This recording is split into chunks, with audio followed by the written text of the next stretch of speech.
মজাদার লাউয়ের পায়েস। এত সুন্দর কালার এবং এত সুঘ্রাণের একটি পায়েস যদি কখনো না খেয়ে থাকেন, আজকেই আমার রেসিপিটি ফলো করে বানিয়ে ফেলুন এরকম মজাদার লাউয়ের পায়েস। আপনারা কে কে খেয়েছেন লাউয়ের পায়েস আমার কমেন্ট বক্সে জানাবেন। কিন্তু আমার কিন্তু এই লাউ দিয়ে পায়েসটা ভীষণ ভালো লাগে। আমি কিন্তু শীতকাল আসলেই এই পায়েসটা বানিয়ে ফেলি। শীতকাল আসলে লাউয়ের সিজন, এই সময়ের এই লাউ দিয়ে এই পায়েসটা বানালে পায়েসটা দেখতে যত লোভনীয় হয় এবং লাউটাও খুব দ্রুত অনেক সেদ্ধ হয়ে যায়, যে কারণে পায়েসটা অনেক সুস্বাদু হয়। এবং শীতকালে খেজুরের রস বা খেজুরের গুড় যেটাই বলেন, এটা কিন্তু অ্যাভেলেবেল থাকে। তো এই লাউর পায়েসটা সবচেয়ে বেশি ভালো হয় যদি লাউ খেজুরের রস দিয়ে বানানো যায়, তাহলে অসম্ভব সুন্দর একটা ফ্লেভার থাকে এবং খেতেও কিন্তু অনেক মজাদার হয়।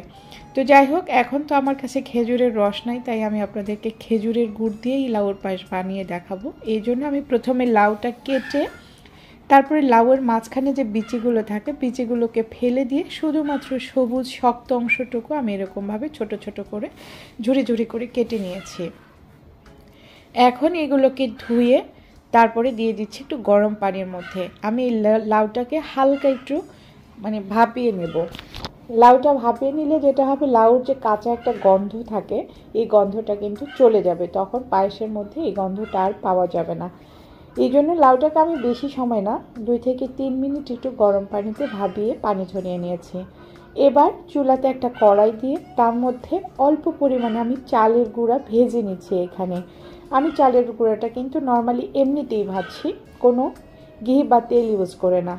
এটা ভেজে নিলে পরে আমি পায়েসের মধ্যে এটা দিয়ে দিব। দিলে একটা সুজির মতো একটা দানাদার একটা ভাব থাকবে। আমার চাল ভাজা হয়ে গেছে, চালের গুঁড়া ভাজা হয়ে গেছে, আমি ওটাকে তুলে নিয়েছি।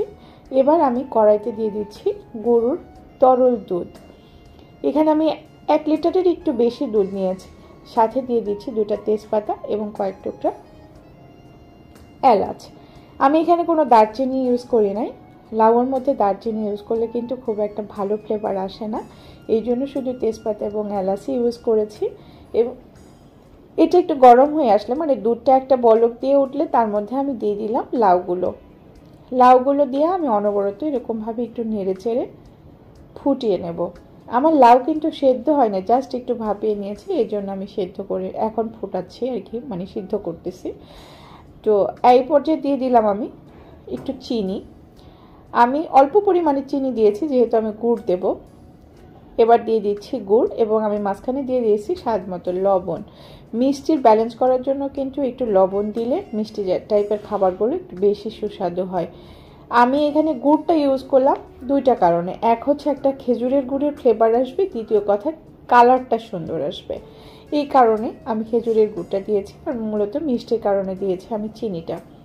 এবার সবগুলো উপকরণ একসাথে সুন্দর মতো কিছু সময় ধরে ফুটিয়ে নেব, যতক্ষণ পর্যন্ত এই লাউয়ের পায়েসটা ঘন না হয়ে আসে। লাউটাও সেদ্ধ হবে এবং দুধটাও কিন্তু আস্তে আস্তে ফুটতে ফুটতে কমে আসবে। এ পর্যায়ে আমি দিয়ে দিচ্ছি নারকেল কোড়ানোটা আমার ফ্রিজে ছিল, এই জন্য জমানো দেখা যাচ্ছে। আমি দিয়ে দিয়েছি, দিয়ে আমি সবগুলো মিশিয়ে নিচ্ছি। এ পর্যায়ে আমি দিয়ে দিব কিছু কিশমিশগুলো দেওয়া হয়ে গেলে আমি বেশি সময় ফুটাবো না, অল্প একটু সময় 2-3 মিনিট ফুটাবো। ফুটালেই কিন্তু আমার পায়েসটা রেডি হয়ে যাবে। এই তো ফুটে এসেছে। আমি এখন দিয়ে দিচ্ছি সেই যে চালের গুঁড়া ভেজে রেখেছিলাম, সেই চালের গুঁড়াটা। এটা দিয়ে কিন্তু অনবরত নাড়তে হবে, আর অনবরত নাড়লেই কিন্তু পায়েসটা তৈরি হয়ে যাবে। কোনো দানা বাঁধতে পারবে না, যে কারণে পায়েসটার ঘনত্ব বেড়ে যাবে এবং পায়েসটা কিন্তু আলটিমেটলি হয়ে যাবে। এই তো আমার পায়েস রেডি। ভিডিওটি কেমন হচ্ছে যদি ভালো লাগে লাইক কমেন্ট শেয়ার করে পাশে থাকবেন। দেখা হবে নেক্সট কোনো ভিডিওতে। আল্লাহ হাফেজ।